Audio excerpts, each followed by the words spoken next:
Peace of Ryswick, Louis the Grand had accepted William to be the King of England. But when the late King James died, Louis announced that he recognized James's son as the Prince of Wales. Of all his actions, this did more than any to unite our nation against France in the war that followed. So when the Princess of Denmark became queen, there were few men, if any, who did not acclaim her as their sovereign lady.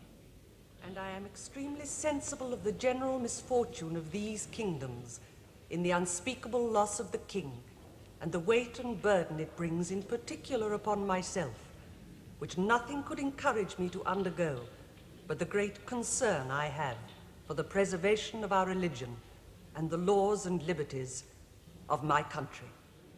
As it was known that the Queen inclined to the Tories, or as she termed them, the Church party, my Lord Rochester expected to be made Lord Treasurer. But my Lord was not prepared to command armies abroad without strong support both in government and finance. So the White Staff was given to my Lord Godolphin, to the Queen's great content, for she liked him well. I think it proper to declare my opinion of the importance of carrying on all the preparations we are making to oppose the great power of France. It gave her much pleasure to create her husband Generalissimo of the Forces and Lord High Admiral. But as he was happy to accept of these titles without any of the authority, no harm was done. I believe that the welfare of England and Scotland both depends on their union into one nation under the Crown. A royal commission will be appointed to inquire into the best method of achieving this end. Finally, my lords and gentlemen, I would say this to you. As I know my heart to be entirely English, I can very sincerely assure you that there is not one thing you can expect or desire of me, which I shall not be ready to do for the happiness and prosperity of England. And you shall always find me a strict and religious observer of my word.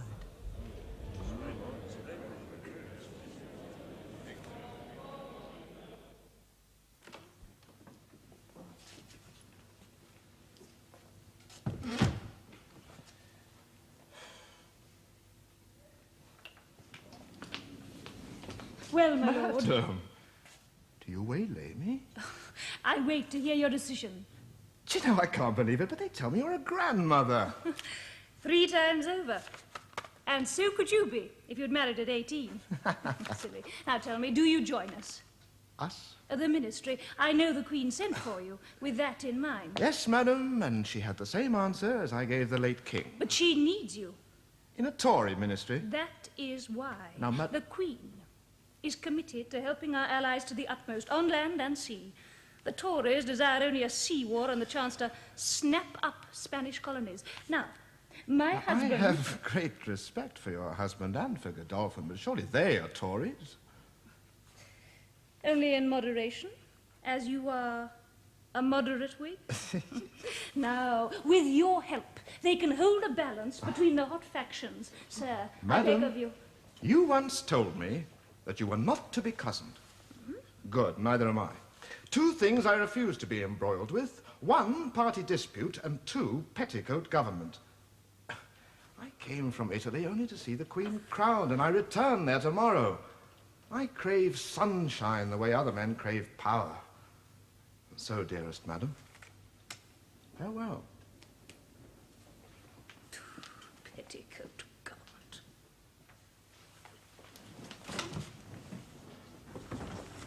So, my Lord Shrewsbury refuses to serve you. My deep regret, we used every persuasion. Except, I think, one. If the man desires no office, he can't be compelled to accept. You were persuaded, against your will? Aye, indeed. But I am bound to Her Majesty's service over many years. By friendship with your husband, Sarah. What argument would you have employed? Shrewsbury concealed his true reason. He will not be part of any ministry that is filled with high Tories. These men will do their best to destroy your declared policies, the containment of France, the union with Scotland. Yet they support the church. Yes, they say they do, endlessly. And a few no doubt believe what they say. But I assure you, madam, unless you get rid of them, the most bigoted, I mean, they'll make your life very uneasy, and my husband's task impossible. Oh, I know. You detest and fear the Whigs because you think them Republican and against the church. But there are good men among them. Only bring in one or two now, and the rest will support you. All I desire is my liberty to employ those who concur faithfully in my service, whether they be called Whigs or Tories. I will not be tied to one party or the other. For if I should fall into the hands of either, I be no better than a slave, though called by the name of Queen. Am I not right in this, my lord? Truly, madam. So you must continue to employ the men you choose, but choose them wisely. Oh, my friends will ensure that I do. We shall try. We shall try. But I must remind you, madam, Shrewsbury was chosen and refused to serve. And what my husband will say about that?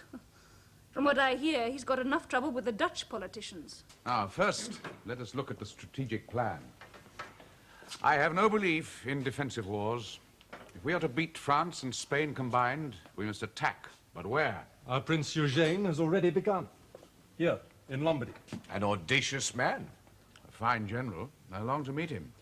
But he is in Italy, and we are in the Netherlands, 600 miles away. If we are to support each other, and we shall, we must use the sea. Cardinal, pray explain.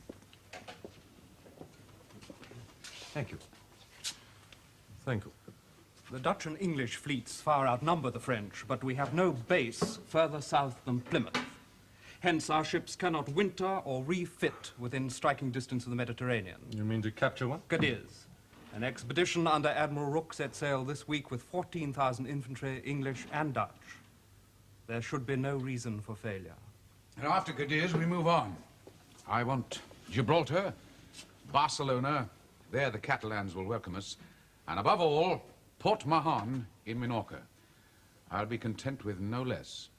When we control these seacoasts, we can put armies ashore wherever we desire. Aye, and maintain them with seaborne supplies. Truly, my lord. A grand design. Only a beginning. Now, for our campaign this year in the north, Charles, you know the plan. The French under Boufflers and Tallard are here, threatening Nijmegen, covered here by the Allied force.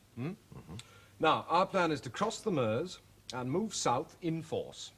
But that would leave Holland unprotected. We cannot possibly... Sir, look at the French lines of communication. They're long, exposed. As we advance, they must withdraw, or risk being cut off. Admirable. Dangerous.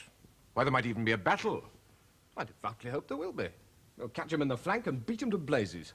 But if not, all that territory between the Meuse and the Rhine will have been cleared. The fortresses there can be captured at leisure. Too bold, too bold. The States General will never consent. Then you, sir, shall persuade them. Venlo, Roermond, Stevenswert, Liège, all gone. He has done better in 4 months than William did in 8 years. They could have done more, sir, if the Dutchmen had allowed him to fight a battle. Our army was at his mercy. That will not be permitted a second time. A duke? You mean to make him a duke? Would it were in my power to do more. Oh, dear Mr. Freeman, his victories make the whole nation proud, as I am. And I know you must be. I am, of course, but... Thank you, Abigail. Great comfort. Now, I know you don't care for anything of this kind. No, that I do not, and I beg you change your mind. What? Wherefore? He deserves the dukedom more than any man I know. Change my mind? Oh, no, that I can't do. Then I shall write and ask my lord not to accept. You mean to hurt me so? Hurt you, Mrs. Morley? or your dear husband. My Lord Treasurer has given me good reasons, apart from my own desire to honour Mr. Freeman. As Captain General, he gives orders to men far superior to him in rank, princes of the Empire and the German state. And I would make him a prince, if only to maintain his authority among them. Well, truly, on that score, I had no wish to insult your generosity. Upon my soul, madam, I can't see why you should want to change your mind in the first place. Because, sir, we have not the estate to support a dukedom. For years, my lord was the poorest earl in England, but who ever heard of a poor duke? A duke with no lands or income? Save what he earns, he'd be an object of ridicule. Never, madam, never. But the Queen has thought of that. Indeed, I have. During his lifetime, he shall be granted £5,000 a year, secured by the revenues of the post office, and Parliament will be urged to confirm the same to his heirs forever. Mrs. Morley, you're a designing, villainous conspirator. And you, sir, are another. And as for the Earl of Marlborough, I'm told he is to be made Duke. Oh, very well, if that is what Her Majesty desires.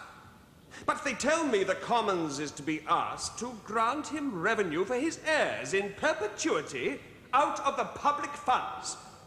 Now, I'm utterly opposed to this scandalous proposal, and I hope that the Commons will give it no countenance whatsoever. Let the noble Duke provide for his heir, as the rest of us do.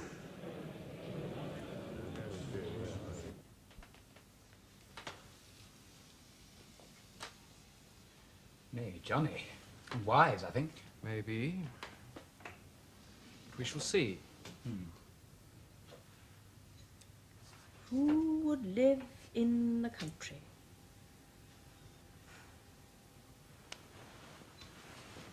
Johnny? Shh.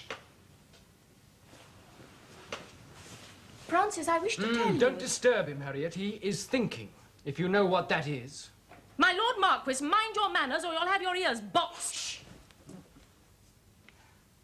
Mistress Godolphin, you are clearly de trop. Yes, Mamma. Shh! Oh, now for God's sake, let us go somewhere and make a noise. What sort of noise? Any sort. We could start by waking the children. Henrietta! I rather hoped for that. I'm done. Another game. Thank you. You, Charles. I don't play, thank you. You should. It flexes the brain. Godolphin, I must talk to your father soon about this fellow St. John. Yes, he's a clever devil, I have to admit, though I hate everything he stands for. Now there's a story about some bill he's to introduce next session. Well, it's going to create havoc for the Whig faction.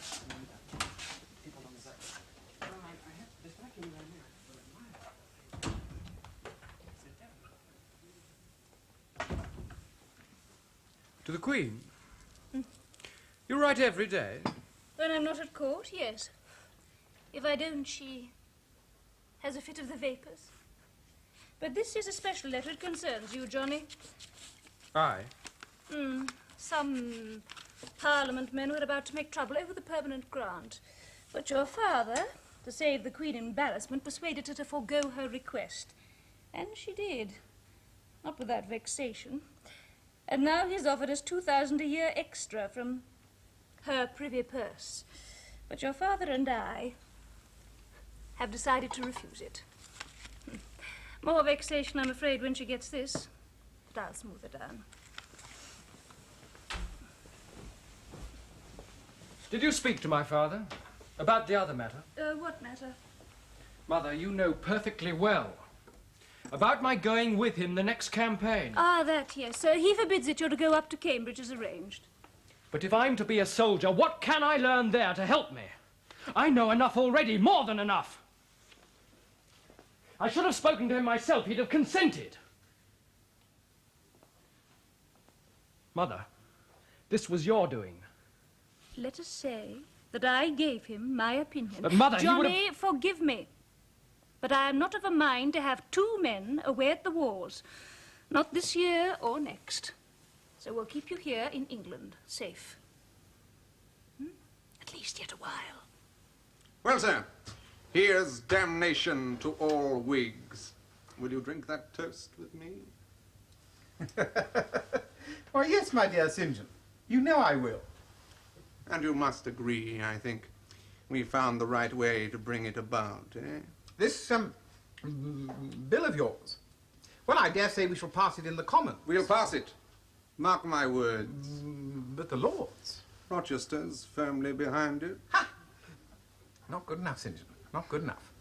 The Whigs will... They'll fight like the devil, but we'll break 'em up. Why? Because this is one measure that the Queen will back to her dying day. What? Her beloved church in danger? She'll fly to the rescue like an old hen to her chicks. Now, consider Godolphin and Marlborough. I often do. If they vote for the bill, as they must do to please the Queen, no more Whiggish support for the war. If they oppose it, they lose the Church, the Commons, aye, and the Queen herself. So they are the real target. Rochester's, certainly. And what is yours, if I may ask? Mine?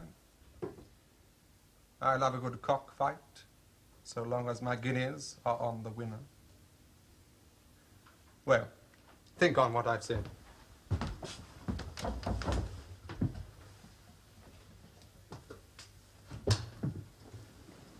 Come in, madam, come in. You're a little early, I think. Yes. My mistress released me sooner than I expected. Harley, you dog, present me. Mr. Henry St. John, Mistress Abigail Hill, my kinswoman, my cousin, in fact. Fortunate man to own such a cousin. Good night, sir. Good night, madam.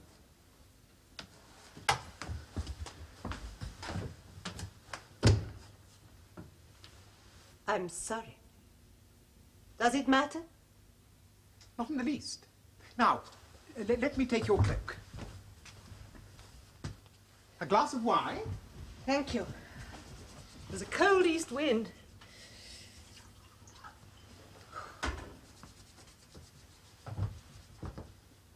There. Now, tell me, how does your mistress? She's been poorly. Better this evening.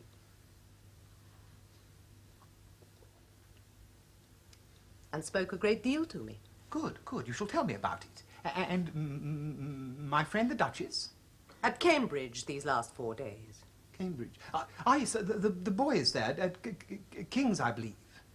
The Duke was summoned urgently today. His son has smallpox.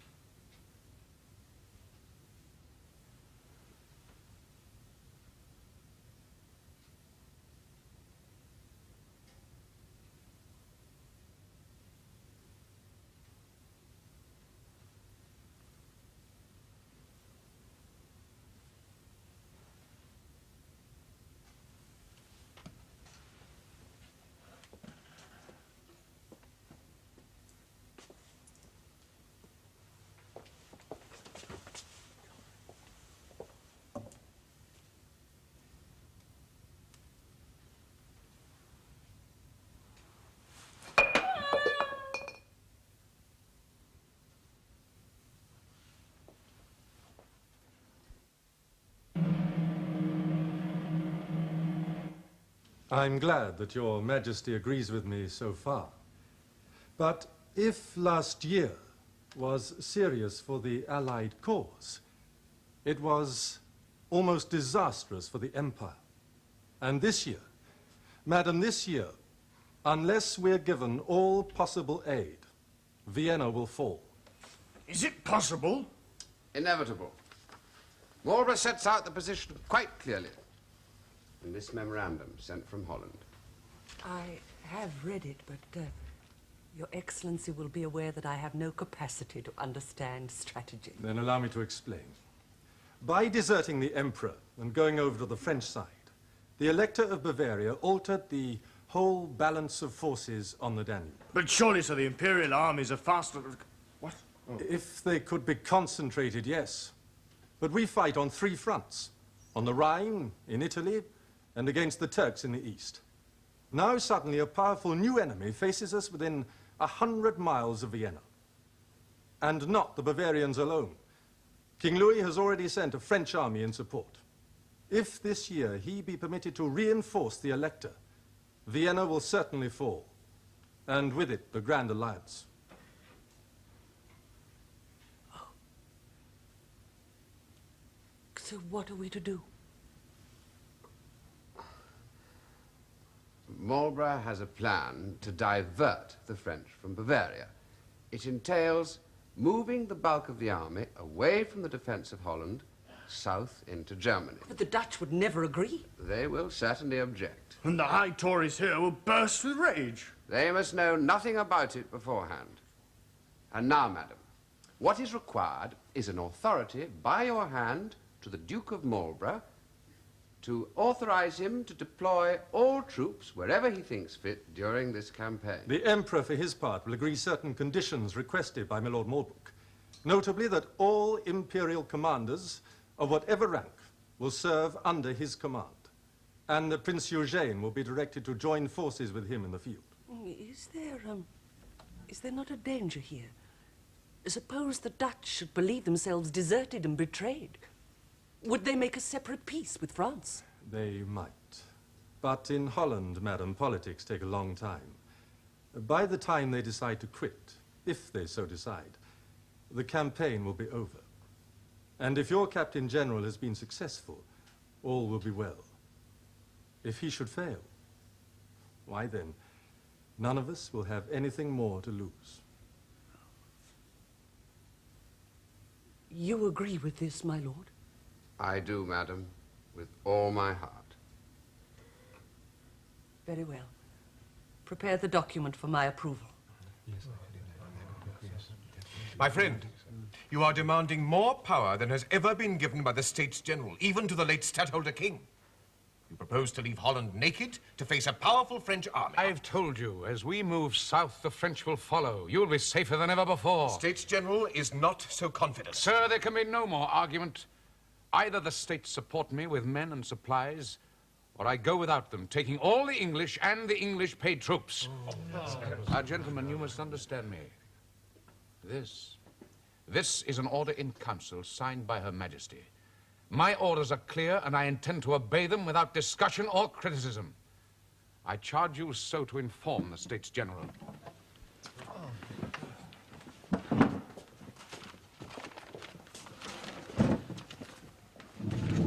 My friend, you're a very clever man. Well, sir, you'll get your Dutchman. I believe so. My lord. Satisfactory. I shall write to my master this evening. Pray do so. But I need not remind you, no word of any objective beyond the Moselle. Certainly not. But may I know the rest of it? Why not? All that is known. I shall leave Overkerk here in Maastricht and march for Koblenz. The French under Villeroy will follow march for march. They must, to cover the Moselle. Tallard will meet him from the south. In Bavaria, the Elector dare not move until our objective is learned. So, we make all wait on us. Admirable. Now, as we move away from the Rhine, if we do, new supply bases await us in Frankfurt and Nuremberg. Godolphin has supplied money credits, and these gentlemen everything from forage to flints. And when do you start? In 14 days.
You saw them cross? Clearly, sir. Foot and cannon. The horse passed 2 days ago.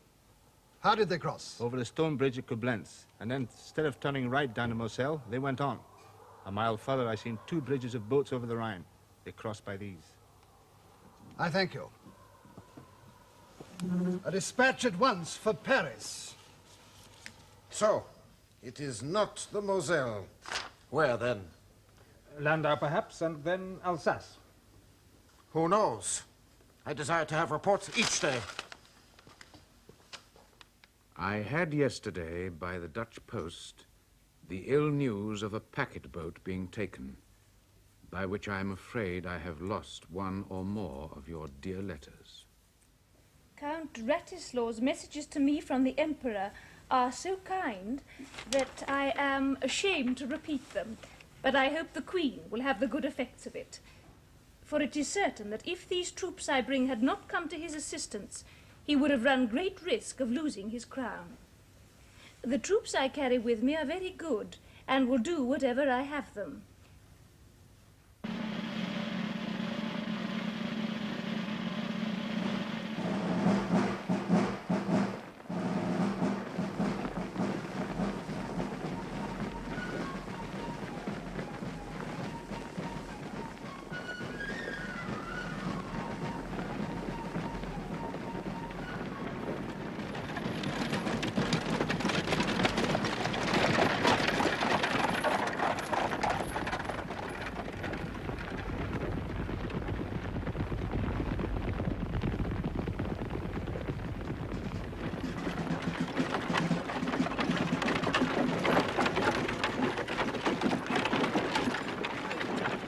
There's a pleasure. How far now, Sarge? Flanders, say 200 mile. Oh, where the hell are we going? What the hell do you care? You're getting your meat regular, ain't you? And you're getting your pay regular. Jump to it, fire platoon! Draw your new shoes!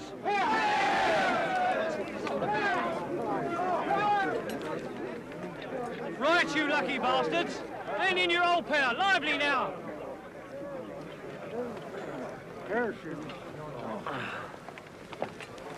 Sergeant. Sir? I want every man to have shoes that fit. There's a long march ahead yet. Is all well? Aye, sir, but, Yes?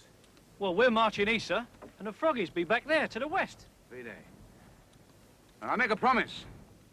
When this march is over, we'll find the French. Horse, foot, and guns. And when we do, we'll beat them from it. We will! A cheer to that! Hip, hip! The Captain General goes on to say this. As the Queen commanded me to go to the aid of the Empire, I am now marching to the Danube and into Bavaria. I appeal to the States General to allow the Dutch troops in my army to remain with me and share in the honors of this campaign. I propose that this request be granted. Until today, no man could predict his final destination. Now, by joining with the imperial forces under the Margrave of Baden and Prince Eugene, he holds a complete superiority between the Rhine and the Danube. Assistance to the Elector of Bavaria is so difficult as to appear impossible. Nevertheless, he shall attempt it. His orders are to cross the Rhine at Strasbourg, then march south and east. Send word to the Elector appointing a rendezvous. Your Majesty.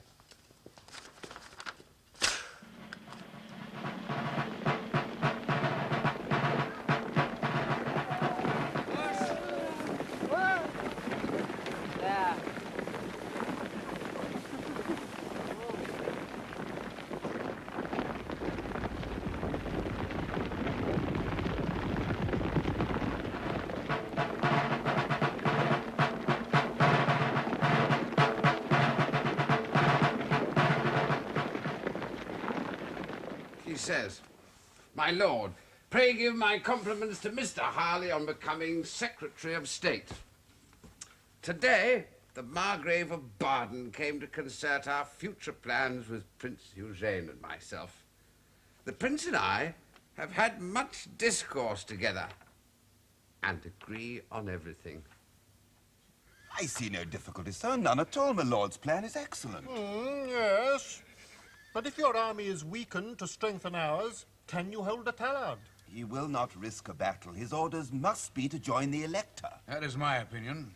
Oh, very well. We combine forces then. Do you know the Donauworth position? Strong, very strong. Not the town, you understand, but the Schellenberg above it. High. Easy for them to defend. Yet we must take it. Since our march, that place, which I've never seen, has been in the forefront of my mind.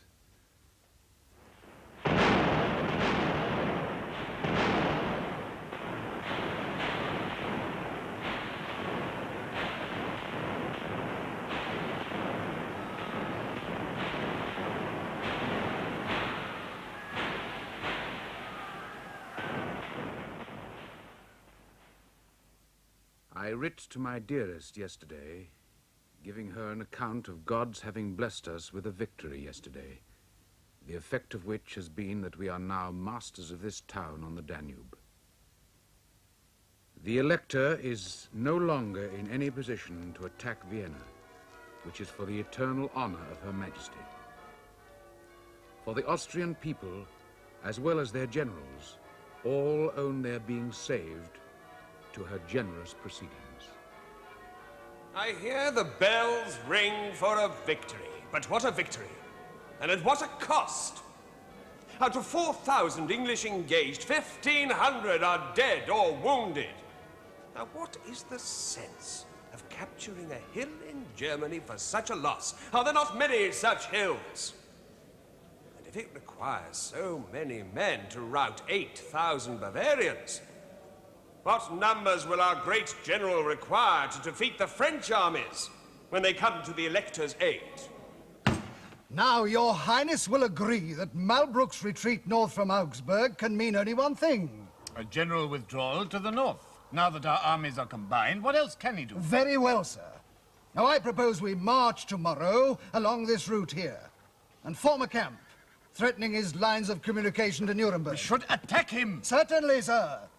If you can contrive to assemble the 20 battalions and 20 squadrons at present scattered throughout Bavaria... Even without them, sir, you outnumber the enemy by 6 to 5.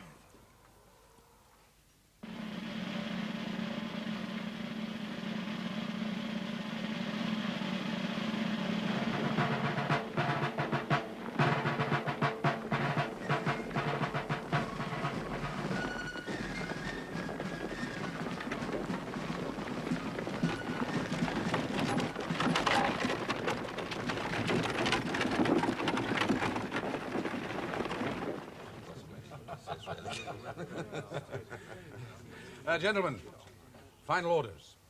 First, the enemy dispositions are as follows at Colonel Parker.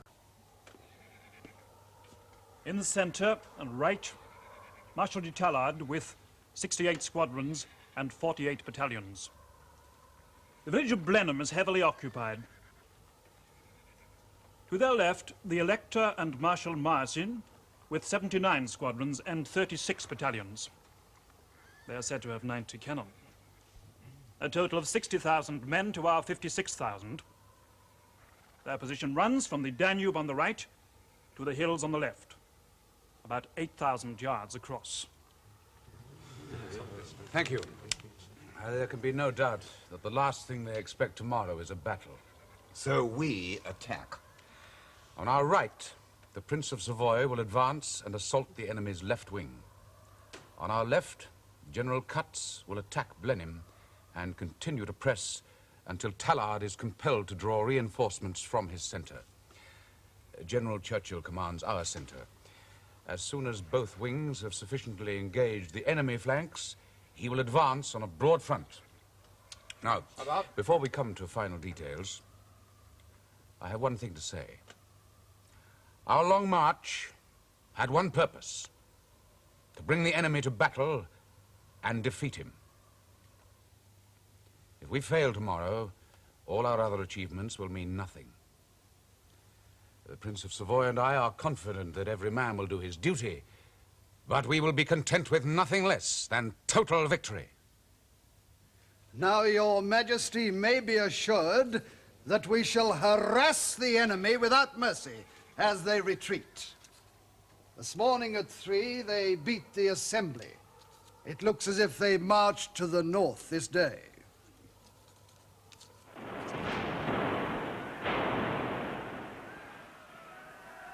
Now you see, Colonel, with 16 battalions here in Blenheim and another 11 in reserve, our right is secure. Aye, sir. And if Malbrook attacks from the center?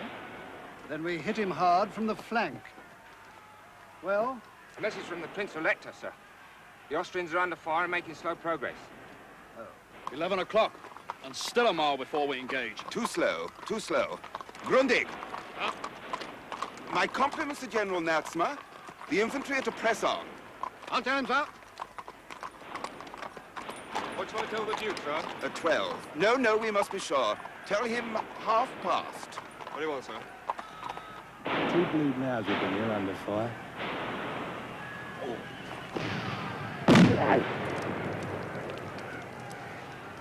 See what I mean? When do we go?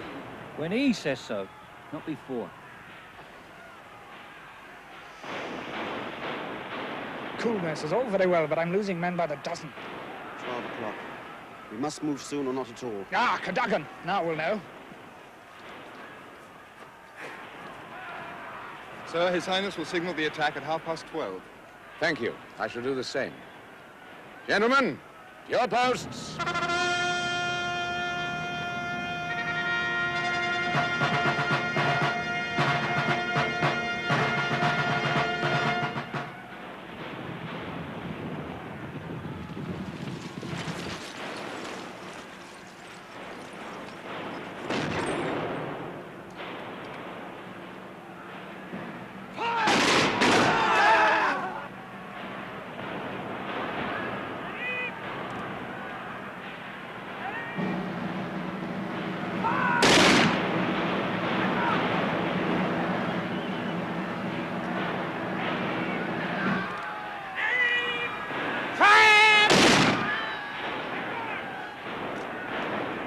Across the Nobel, formed up and waiting. Hold them ready. No progress at Blenheim, sir. Heavy casualties. The French have reinforced heavily. Ask Lord Cutts to maintain his fire. We must resist any attempt by the enemy to break out. 16 battalions there. We've engaged 27 of the French. Fair odds, giving us superiority in the center. So now we attack.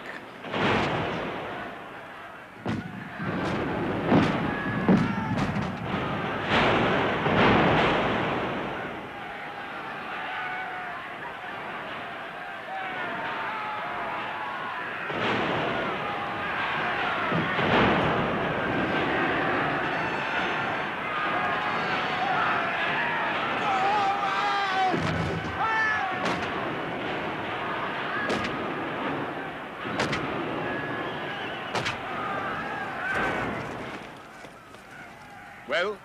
Total disaster, sir, right down the center. And the French are running. Are they, by God? Marshal Marcel advised retreat, sir. Very well. But in good order. Our troops will not run. Did you find Marshal Tallard? No, sir. But I understand he's gone down into Blenheim.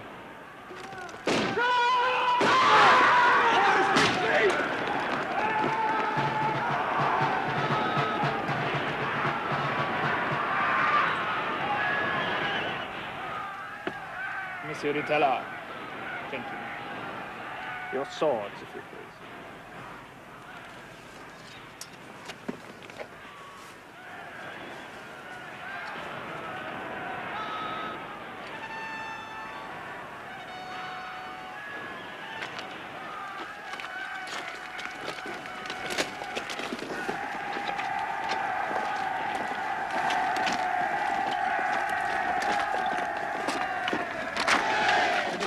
Prisoner, sir. Monsieur Tallard, your servant. Milord Malbrook. Your Highness. You're fatigued, sir. Pray, make use of my coach.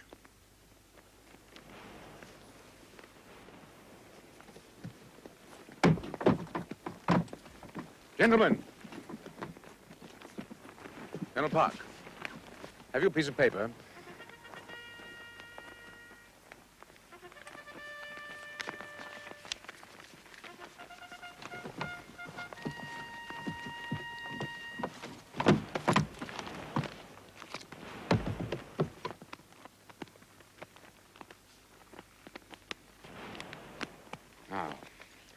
Ride like the devil.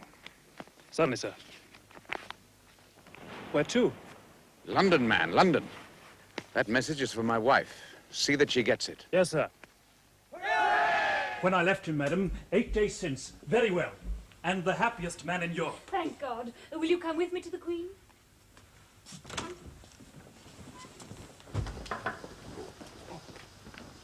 Your Majesty, here's a gentleman to see you. He brings great news. News? From Germany? A message from my lord, addressed to me. Will you read it? August the 13th, 1704. I have not time to say more, but to beg you will give my duty to the Queen, and let her know that her army has had a glorious victory. Victory? Monsieur Tallard and 2 other generals are in my coach, and I am following the rest. The bearer, my aide-de-camp, Colonel Park, will give Her Majesty an account of what has passed. I shall do it in a day or 2 by another, more at large. Marlborough.